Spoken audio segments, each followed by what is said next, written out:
2025 भर्तियों का वर्ष आज ही सुनिश्चित करें अपना सिलेक्शन और डाउनलोड करें तैयारी कर लो ऐप।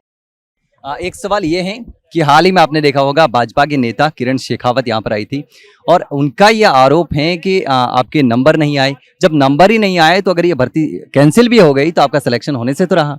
जब सिलेक्शन ही नहीं होगा तो आपकी फिर यहाँ लड़ाई लड़ने का कोई मतलब नहीं है। दूसरी एक आपकी मार्कशीट जो है वो सोशल मीडिया पर वायरल की जा रही है और उसमें बताया जा रहा है कि आप उसमें फर्जीवाड़ा करते हुए पकड़े गए थे। ये भी आरोप लग रहे हैं आप पर।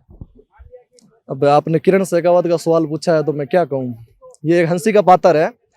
क्यों है कि मैं बताना चाहूँगा आपको कि किरण शेखावत एक महिला है, हम उसका सम्मान करते हैं। किरण शेखावत को मैं नहीं जानता था, पहले भी नहीं जानता था। हम जब इस धरने की शुरुआत करी तो दूसरे दिन किरण शेखावत यहाँ आए थे। हमने आदरपूर्वक उनको मंच पे जगह दी। उन्होंने कहा कि हम तुम्हारी इस लड़ाई में साथ देना चाहते हैं। मैं भाजपा की जो है नेता हूँ, मुझे नहीं पता वो नेता है या नहीं है, मुझे तो लगता नहीं है, क्योंकि अगर वो नेता होती वास्तव में तो उस नेता की जो सोशल मीडिया पे पोस्टें करने का तरीका और उसका जो बोलने का लहजा है वो ऐसा नहीं होता। क्योंकि वक्त बदलते, जज्बात बदलते, हालत बदलते, किसी नेता चंद सेकंडों में बदल जाते हैं। अगर आपको 2 दिन यहाँ आप धरने पे आते हो और आप हमारा समर्थन करते हो, आप ये कहते हो कि इस लड़ाई को हम लड़ेंगे अंतिम समय तक और हमारी सरकार इसी मुद्दे पे आई थी, मैं आपके साथ हूँ, ये कर दूंगी, वो कर दूंगी, चाहे जब तक मैं साथ हूँ, मैं मेरी टीम के साथ हमेशा आऊंगी, सब साथ हो। ये धरना कोई हमारा कोई विशेष पार्टी या किसी संगठन का नहीं था। इस धरने को हनुमान जी बेनीवाल जी ने, जब राजस्थान का विपक्ष मर गया, कोई हमारा साथ नहीं दे रहा था, उस शख्स ने हमारा साथ दिया। उसने कहा कि अंतिम समय तक मैं आपकी इस लड़ाई को लड़ूंगा और बाकायदा वो अपनी बात पे कायम रहा, अपनी जुबान पे कायम रहा। उसने युवाओं की पीड़ा समझी, क्योंकि वो युवाओं के चहेते हैं। उसके मुकाबले मैं नहीं कहूंगा कि कोई संघर्ष जैसा कोई नेता होगा, उसके जैसा संघर्षशील नेता मैंने आज तक नहीं देखा कि वो अपनी बात पर डिगरार आंदोलन करने के लिए आया। और आने के बाद में उसने एक ही बात ही कहा कि जो भी इस आंदोलन को समर्थन देना चाहता है, चाहे वो भाजपा, कांग्रेस वगैरह, बेरोजगार संगठन और भी कोई व्यक्ति हो, वो यहाँ उसका सबका स्वागत है। ये युवाओं की लड़ाई है, पार्टी की लड़ाई नहीं है, किसी और विचारधारा की लड़ाई नहीं है, युवाओं के सपनों की लड़ाई है, उनकी उम्मीदों की लड़ाई है। आज प्रदेश के तमाम युवाओं के साथ गलत हो रहा है, किसान परिवार के बच्चों के साथ गलत हुआ है, इस सिस्टम ने उनके साथ गलत किया, तो उसकी लड़ाई के लिए समर्थन है। तो किरण जी यहाँ समर्थन देने आए, हमने उसका स्वागत किया, 2-3 दिन हमारे साथ रहे, लेकिन अचानक से उसके हालत बदले, मौसम बदला, तो साथ साथ में उनके भी जज्बात और जुबान बदल गई। तो मैं उन किरण जी से एक सवाल पूछना चाहूंगा कि 2 दिन पहले आप तो हमारा अंतिम समय तक साथ दे रहे थे, भर्ती रद्द करवाते, हम आपको बहुत अच्छे लगे। अचानक से क्या हुआ कि रातों रात में जो है आप वहां जाकर हमारे बुरा जो है, हमारे यहाँ अंशु चौधरी के बारे में वो गलत बोलने लगी, हमारी बहन है, मेरे बारे में भी वो कल पूछने लग गई। तो मैं उनको कहूंगा किरण शेखावत जी को कि उन्होंने ये कहा कि एग्जाम नहीं दिया। तो मैं किरण जी को पूछूंगा कि आप एस्ट्रोलॉजी हो या आप आरपीएससी के कोई चेयरमैन हो या कोई आप जो है कोई बहुत ही बड़े कोई देवता के रूप में हो, जो आपको पता चलता मैंने एग्जाम दिया है नहीं पूछा। आप मेरे से व्यक्तिगत पूछते कि भाई आप कौन हो, आपका परिचय दीजिए, आप इस भर्ती की लड़ाई लड़ रहे हो, आपने एग्जाम दिया, क्या हुआ, आपके कितने नंबर आए, क्या नहीं, मैं उनको बताता। लेकिन उन्होंने मुझसे सवाल नहीं पूछा। ये तो उन थानेदारों की चाल है, उनकी भी गलती नहीं है। उनके कोई 1-2 रिश्तेदार है, मेरे सुनने में आया, उनकी कोई एक व्हाट्सएप ऑडियो मेरे पास कोई आई थी, रिकॉर्डिंग वायरल होकर मैंने वो सुनी थी। तो मैं किसी पर व्यक्तिगत आरोप आज तक नहीं लगाता। मेरी ऐसी कोई आपको कोई पोस्ट नहीं मिलेगी, कोई चीजें नहीं मिलेगी। मैंने किरण जी के लिए भी ना किसी को फोन किया, ना मैंने किरण जी को फोन करके कहा। मैंने कहा करने दो, विरोध कर रहा है, साजिश कर रहा है, उनको अपने काम करने दो, कोई दिक्कत नहीं, हम हमारा काम कर रहे हैं। हमारा टारगेट है कि इस भर्ती को रद्द करना। इस बीच में चाहे कितने ही उतार चढ़ाव आए, चाहे कितने ही लोग आरोप लगाए, हमें कोई फर्क नहीं पड़ता। तो उन्होंने अपने रिश्तेदारों को बचाने के चहेतों के लिए, हो सकता है उसमें पैसों के लेन देन की भी बात हुई है, तो उन्होंने क्या है कि वो अपनी छवि को निखारने के लिए, आदमी क्या होता है कि जब उसकी छवि गिरती है ना, जब आदमी को लगता है कि मुझे अब पॉपुलर होना है, हर व्यक्ति तक मेरी आवाज कैसे जाए, तो वो कुछ न कुछ ऐसे विरोधाभास वाले क्या बयान देता है।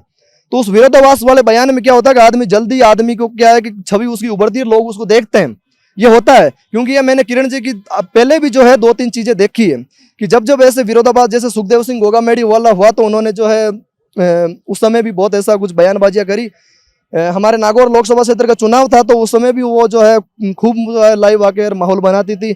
और ये भर्ती का मुद्दा हुआ तो इधर से उनको जब कुछ नहीं मिला, हमने उनको बहुत कुछ दिया, मंच दिया, माइक दिया, सब चीजें दी, हमने उनको कभी कुछ गलत नहीं कहा। अचानक से पता नहीं क्या हुआ कि एक दिन उन जो है बयान पलट दिए, सिस्टम बदल दिए और उन्होंने कह दिया ये भर्ती रद्द होनी चाहिए ईमानदारों का। तो भाई साहब, आपको जब 2 दिन पहले तो आपको यूं लगा कि हमारे साथ गलत हुआ और 2 दिन बाद को आपको ये लग गया कि ईमानदारों के साथ गलत हुआ, तो आप नेता हो या फिर कोई बेरुपिया हो जो आप अचानक से अपना रूप बदल देते हो, जबान बदल देते हो, फिर तो ये गलत है। भाई मैं तो वो महिला है, उसके लिए मैं को भी ऐसी एक सवाल ये है कि हाल ही में आपने देखा होगा भाजपा के नेता किरण शेखावत यहाँ पर आई थी। बात मेरी मार्कशीट की, तो मेरी मार्कशीट की ये बात है। पहले तो मैं उन सब लोगों को कहूंगा कि मेरी मार्कशीट से ना तो ये भर्ती कोई रद्द होने से बच रही है, ना इस ये भर्ती पे कोई मेरी मार्कशीट का असर पड़ेगा। क्यों पड़ेगा? तो मैं उन लोगों को कहूंगा कि मैंने 10th 12th अच्छे से करी है, मेरे अच्छे नंबर है। मैंने BSc MDOC यूनिवर्सिटी से अच्छे से करी है, मेरे अच्छे परसेंटेज है। उसके बाद मैंने MSc मैथमेटिक्स से करी है, मेरे अच्छे हैं। मैंने 2022 में राजस्थान विश्वविद्यालय में एडमिशन लिया है, वहाँ से मैंने जो है डिग्री करी। उसके बाद में मैंने लॉ में एंट्रेंस एग्जाम देके, जिस राजस्थान यूनिवर्सिटी में 330 सीटें होती है लॉ में एग्जाम के लिए, जहाँ से पूरे राजस्थान का युवा एंट्रेंस एग्जाम देकर वहाँ अपनी सीट लेता है, उस 330 बच्चों में मैंने एंट्रेंस एग्जाम देकर मैंने मेरी सीट फाइट करी है, मुझे मेरी सीट मिली है। हुआ ये कि जब हमारा एग्जाम चल रहा था उस टाइम क्या है कि हम पर जब वो मुकदमा लगा था और उस टाइम हम जो है कोई प्रोटेस्ट कर रहे थे, तो उसको लेके पुलिस हमें सुबह गिरफ्तार करने आ गई थी। जिस दिन मेरा पहला एग्जाम था उस दिन की बात है। तो उस दिन क्या हुआ कि फिर मेरा एग्जाम स्टार्ट होने वाला था, तो मैंने पुलिस वालों से भी निवेदन किया कि मैंने कहा मेरा एग्जाम है और मैं एग्जाम के लिए जा रहा हूँ। उसी टाइम जब मैं रवाना हो रहा था एग्जाम देने, उसी टाइम पुलिस मेरे को आती है, मेरे को गिरफ्तार कर लेती है। तो जो एग्जाम का हमारे जो 2 घंटे का समय होता है उसमें से मेरा लगभग 1 घंटा वहाँ बीत गया, आधा घंटा रास्ते में लगे। जब एग्जाम का ये मानो 30 से 40 मिनट का समय बचा, तो वो लोग फिर मेरे को लेके गए और मेरे को एग्जाम में बिठाया।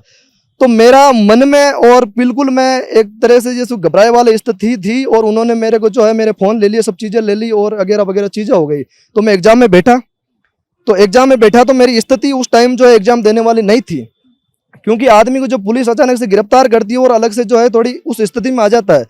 तो मैं 2 पेज ही लिखे आया था, मैं लिखे भी नहीं आया। तो मैं वो स्वीकार करता हूँ कि मेरे 0 नंबर किस लिए आए, लेकिन वो 0 नंबर आने से मैं फेल नहीं हुआ हूँ। वो 0 नंबर मेरे अगले सेमेस्टर में मैं वापस उस एग्जाम की तैयारी करके मेरी वो बैक निकल जाएगी। और दूसरी ये बात है कि इस बार राजस्थान यूनिवर्सिटी ने क्या किया कि जो जितने भी ये फर्स्ट सेमेस्टर के स्टूडेंट थे उनके 90% से ज़्यादा विद्यार्थियों के इन्होंने बैक दिए। आप देख सकते हो कि जो 3-4 हमारे राजस्थान यूनिवर्सिटी के छात्र नेता हैं उन्होंने बाकायदा विरोध भी किया। ये जो उधर की जो ये गैंग जो आरोप लगा रही है, उन गैंग के भी एक चेता नेता है जो हमारे यूनिवर्सिटी में प्रोटेस्ट करता रहता है, जिसको मैं रिल नेता भी कह सकता हूँ, ठीक है। उन्होंने भी जो है इसका विरोध किया और मैं भी उस समय शामिल था उस विरोध में। सुबह मैं गया था, मैं 2nd सेमेस्टर का प्रोजेक्ट देने विश्वविद्यालय में गया, तो उसी दिन मेरा रिजल्ट आया, तो मैंने चेक किया, तो मैंने कहा कि भी जो 0 नंबर आए वो मेरे को स्वीकार्य है। बाकी मैं 2nd सेमेस्टर के लिए आज भी एलिजिबल हूँ, क्योंकि मेरे 2 सब्जेक्टों में जो नंबर अच्छे हैं, मैं एलिजिबल हूँ। और ये सेमेस्टर सिस्टम इस बार इन्होंने लागू किया। इस सेमेस्टर सिस्टम का मतलब ही ये होता है कि अगर कोई भी विद्यार्थी किसी भी सब्जेक्ट में अगर मान लो उसकी बैक आ जाती है, तो वो अगले सेमेस्टर में क्या है वापस उस एग्जाम को देकर अपनी बैक निकलवा सकता है। तो मेरे तो अभी 6 सेमेस्टर है, ये तो कॉलेज लाइफ है। जिन लोगों ने कभी राजस्थान यूनिवर्सिटी का गेट नहीं देखा वो लोग आज मेरे पर आरोप लगा रहे हैं कि मैंने 2022 में एडमिशन लेके यहाँ रेगुलर स्टूडेंट होकर तैयारियां की है।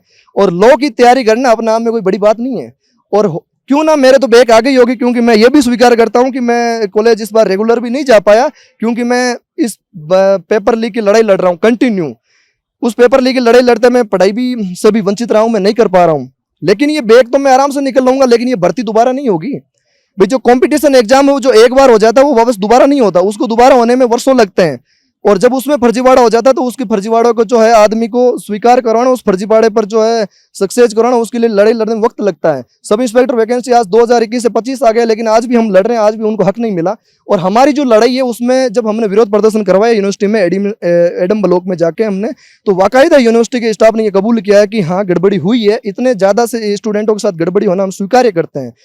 और उन्होंने ये कहा कि हम रेंडमली 20 कॉपियाँ मंगवा कर हम चेक करेंगे जिनमें हमें गड़बड़ियाँ मिलता ही, और उन्होंने कहा कि हम इस रिजल्ट को दोबारा जारी करेंगे। तो ये रिजल्ट दोबारा जारी होगा, फिर भी अगर मेरे बैक रहती है तो मैं तो छाती ठोक के कहता हूं कि मैं तो अगले सेमेस्टर में वापस निकाल लूंगा। नहीं भी निकलेगा तो ये तो मेरा काम है, कॉलेज लाइफ है, उससे ऐसा ही भर्ती का क्या लेने देना। यहाँ तो मेरे BSc MSc की मार्कशीट लगती है जो मेरे पास पड़ी है, अच्छे परसेंटेजों के साथ पड़ी है। अब वो लोगों को विरोध करने वाला उनको मैं क्यों सर्टिफिकेट दूं, क्यों दिखाऊं मैं उनको मेरा पारिवारिक विवरण और मेरी क्वालिफिकेशन, क्या लेना देना। ये मेरा व्यक्तिगत है, ये मेरी पर्सनल लाइफ। जिनको पूछना मेरे पास आओ, बाकायदा मैं उनको दिखा दूंगा। और बाकी आपकी कोई अंदर की अलग ही पीड़ा मेरे से, तो वो अब देखो मैं मिटा नहीं सकता। आपकी कुछ भी कहो, अब आरोप लगाने वाले लगाओ, 1 बार नहीं 10 बार लगाओ, कोई फर्क नहीं पड़ता। ये मेरा व्यक्तिगत मामला है, इस भर्ती को मैं अंजाम तक पहुंचाने के लिए लड़ूंगा, चाहे जितने साजिशें रचेंगे मेरे लिए रचे, मेरे साथ और भी लड़ने वाले रचे, जितनी चीजें लगे मैं कहूंगा। और जो मेरे साथ वाले जितने भी है मैं उनको कहूंगा कि आप किसी पर व्यक्तिगत टिप्पणी जितना हो कम करें, क्योंकि जीवन में जो व्यवहार होता है ना वो आदमी के काम आता है। ये मुद्दा आज यहाँ तक है, ये मुद्दा कल को खत्म हो जाएगा। भाई हार या जीत जो भी होगी हमें स्वीकार है, हम लड़ेंगे, अंतिम समय तक लड़ेंगे, लेकिन जो आदमी की जो मित्रता है, जो व्यवहार है, वो आदमी का जीवन पर काम आता है। मैंने किसी पर भी इस लड़ाई में जो है व्यक्तिगत आरोप नहीं लगाए। आज तक भी मेरा कोई बयान देखोगे मैंने किसी पर नहीं गिला। हाँ, सामने से अगर किसी ने मेरे पर व्यक्तिगत आरोप लगाए तो मैंने खुले तौर पर उसको चैलेंज करके कहा है कि भाई मैंने तूने लगाए तो मैं तेरे को स्वीकार हूँ। जैसे उस नरेश बिडिया सर ने मेरे पर जो है ये मार्कशीट लेके वायरल करी, और उसके बाद मैं देख रहा था आप ही के चैनल पर जो जिस दिन प्रेस कॉन्फ्रेंस थी उस दिन वो बयान दे रहा था कि ये व्हाइट शर्ट पहन के आते हैं, नेता बनते हैं, ये चीजें होती वगैरह होती। तो मैं उनको कह सकता हूँ कि भाई मेरे बाप का कमाया हुआ पैसा है, किसान परिवार से आ रहा हूँ, मैं चाहे व्हाइट शर्ट पहनूं, ब्लैक पहनूं, पोलो का पहनूं, चाहे किसी भी कंपनी का पहनूं, उससे क्या लेना देना। चंदा किसने दिया और कितना नहीं दिया वो तो आप बताओ। आप भी तो लड़ रहे हो, फिर आपके पास पैसा कहाँ से आता है, कौन दे रहा है आपको पैसा, ये भी तो बताओ। भाई आज आपके सैलरी आ रही है, मान लो चेतो के 20,000 की सैलरी आ रही है, तो जो लड़ाई लड़ रहे हैं वो आप भी तो दे रहे हो, आपके भी तो परिजन ही तो लड़ाई लड़ रहे हैं, ये नेता ही तो लड़ रहे हैं। सत्येंद्र राव उस दिन वो बोल रहा था भूत खूब, तो 2021 में तो ये यहाँ बैठा था, बाकायदा यहाँ जयकारा लगा रहा था भर्ती रद्द करो। अब उसको थोड़े पैसे मिल गए होंगे या उसकी भी कोई भाई भाभी लग गई होगी, तो वो ये कह रहा है कि परिजन हो, तो फिर आप किस लिए कर रहे हो। भाई थानेदारों का प्रतिनिधित्व आप कर रहे हो, हमारा और जो 8 लाख युवा का प्रतिनिधित्व हम कर रहे हैं, तो इसमें तो कोई दो राय नहीं है। अब कहाँ से क्या होता है, किधर से मैनेजमेंट होता है, तो हर लड़ाई में मैनेजमेंट करना पड़ता है। आदमी हर परिस्थिति में करता है, चाहे वो कैसे करे, कुछ भी करे, वो हमारा काम है। इसके लिए आपको जो है कोई बॉन्ड भरवाना या आपको लिए कोई आरोप लगाना, ये आपके लिए गलत है। आप तो ये काम करो कि भाई इस लड़ाई को हम कैसे जीतें, या हम ये काम करेंगे हम कैसे जीतें। तुम्हारा 100% प्रयास करो, हम हमारा करेंगे। लेकिन मैं लास्ट में उनको एक ही बात कहूंगा कि झूठ और फेरब की रफ्तार कितनी तेज हो, सत्य के सामने वो झुकती है हमेशा। और हम फिर कहते आए हैं कि हम 2024 में भी जब हमने शुरुआत की तब भी हमने कहा हम जीतेंगे। आज 1 साल बीत गए हमारा लड़ते लड़ते, और फिर भी हम कह रहे हैं कि हम जीतेंगे। सरकार ने जो है कल कोई बैठक आयोजित करी, हमने सुना है, उसमें सरकार ने जो है वापस उन्हीं मंत्रियों की जो है वापस बैठक करी, 6 मंत्रियों की। तो मैं उनको ये कहूंगा कि जब संवैधानिक कमेटी, जो कैबिनेट कमेटी जो होती है, वो एक संवैधानिक कमेटी होती है, उसकी जो है राय जो है सर्वमान्य होती है। जब उन्होंने राय दे दी कि रद्द होनी चाहिए, तो वापस उन्हीं मंत्रियों की जो है वापस बैठक क्यों आयोजित करवाई आपने। यह निर्णय तो मुख्यमंत्री को लेना था, निर्णय तो सरकार के हाथ में था। भाई कैबिनेट से ही तो आपने 6 मंत्रियों की समिति बना दी, 6 मंत्रियों की समिति ने राय भी दे दी और वो राय कोर्ट में प्रस्तुत भी कर दी। तो अब आप ये कह सकते हो क्या कि नहीं ये नहीं हो सकता मेरा, तो कल को आप ये कह दो कि मैं तो आज ये कर दूंगा, लीगली राय दे दो, और 2 दिन बाद आप ये कह दो कि नहीं नहीं साहब हमने तो जो है दूड़ खा ली, हमने गलती कर दी। नहीं साहब, आप सरकार में हो, आप राजस्थान की जो है जनता का प्रतिनिधित्व कर रहे हो, उन्होंने वोट देके आपको चुना है, तो आप अपनी राय नहीं बदल सकते हो साहब, ये गलतफहमी निकालो। और मुख्यमंत्री जी निर्णय लेना पड़ेगा, देर सवेर लेना पड़ेगा। कितना समय लोगे, चाहे आप कितने हथकंडे हटना हो, समय लेना पड़ेगा। और न्यायालय पर हमें पूरा विश्वास है कि न्यायालय से हम जीतेंगे। सत्य का साथ न्यायालय दे रहा है और सत्य का साथ हर कोई दे रहा है। ऊपर वाला आज हमारे साथ है, न्यायालय हमारे साथ है, और जो भी इस लड़ाई को समझते हैं वो लोग साथ हैं। पक्ष विपक्ष चाहे कुछ भी हो, हमें स्वीकार है, वो अपना काम करें, हम अपना काम करें, लेकिन इस लड़ाई को हम अंजाम तक पहुंचाएंगे। और वो दिन दूर नहीं है जब हम जीतेंगे और उनको दिखाएंगे कि इस भ्रष्टाचार की लड़ाई में और इस सिस्टम को बदलने के लिए जिन्होंने युवाओं के सपनों और हक को मारा, उनके लिए हमने एक लड़ाई लड़ी थी, उस लड़ाई को हमने जीता है। और मैं धन्यवाद दूंगा, और बारंबार आज फिर धन्यवाद दूंगा कि 5 दिन धरना खत्म करने के बाद माननीय सांसद महोदय जिन्होंने चला के जो है ये कहा कि मैं वापस इस धरने को शुरुआत करने के लिए आ रहा हूं। मुझे नहीं लगता इस जैसा कोई नेता राजस्थान में भी होगा जो आज दिन रात भी, और मैं देख रहा था कि धरना 8 तारीख को धरना खत्म हुआ और उसके बाद वो बंदा अपने क्षेत्र में गया। जितने भी शादी विवाह के कार्ड थे, विशेष कार्ड थे, उनको रात को 3-3 बजे तक उनकी पोस्टें आ रही थी। जिस समय ये युवा रात को 3-3 बजे मोबाइलों में रीले देख रहे हैं, उस समय वो जो शख्स जो है अपने चहेतों में, अपने क्षेत्र में जो है आयोजनों में और उनके लोगों के काम के लिए वहां घूम रहा है। और जैसे ही जो है युद्ध की स्थिति खत्म हुई और उसकी 13 तारीख का चैलेंज था कि 13 तारीख तक हमारा खत्म रहेगा, 13 तारीख खत्म होते ही उसने वापस आज 14 तारीख को आयोजन करवा दिया। और 1 घंटे बाद में वो हमारे बीच में पहुंच रहे हैं, बड़े काफिले के साथ आ रहे हैं। सरकार के घुटने हम टिकाएंगे, सरकार चाहे कितना लॉलीपॉप दे, कितना घुमा रहे, हमें कोई फर्क नहीं पड़ता। सरकार एक जलेबी की तरह इसको रोल गोल गोल घुमा रहे हैं ना, तो उस जलेबी को हम जो है रसलमानी डुबा में हमें चखना आता है, कोई दिक्कत नहीं है। तो ये हमारे साथ मौजूद थे लादूराम गोदारा, जो कि लगातार इस धरने को लीड भी कर रहे हैं। लेकिन अब देखना होगा कि आखिर कब सरकार एसआई भर्ती को रद्द करती है। हालांकि चूंकि ये मामला कोर्ट में चल रहा है, लेकिन जिस तरीके से लगातार यहाँ शहीद स्मारक पर पिछले कई दिनों से धरना प्रदर्शन लगातार चल रहा है, बीच में कुछ दिनों के लिए स्थगित भी हुआ, लेकिन वापस से ये धरना शुरू हो चुका है। लेकिन इनका साफ तौर पर कहना है कि जब तक सरकार एसआई भर्ती को रद्द नहीं करती है, तब तक यह प्रदर्शन जारी रहने वाला है। हनुमान बेनीवाल का भी साफ तौर पर कहना है कि हम यहां पर धरने पर बैठे हैं, इसका मतलब है कि एसआई भर्ती को रद्द करके ही उठेंगे। लेकिन अब देखना होगा कि आगे इस मामले में सरकार क्या फैसला लेती है और कोर्ट में सरकार क्या जवाब पेश करती है। फिलहाल के लिए इतना ही, जल्द मिलते हैं एक नई जानकारी के साथ, तब तक के लिए नमस्कार।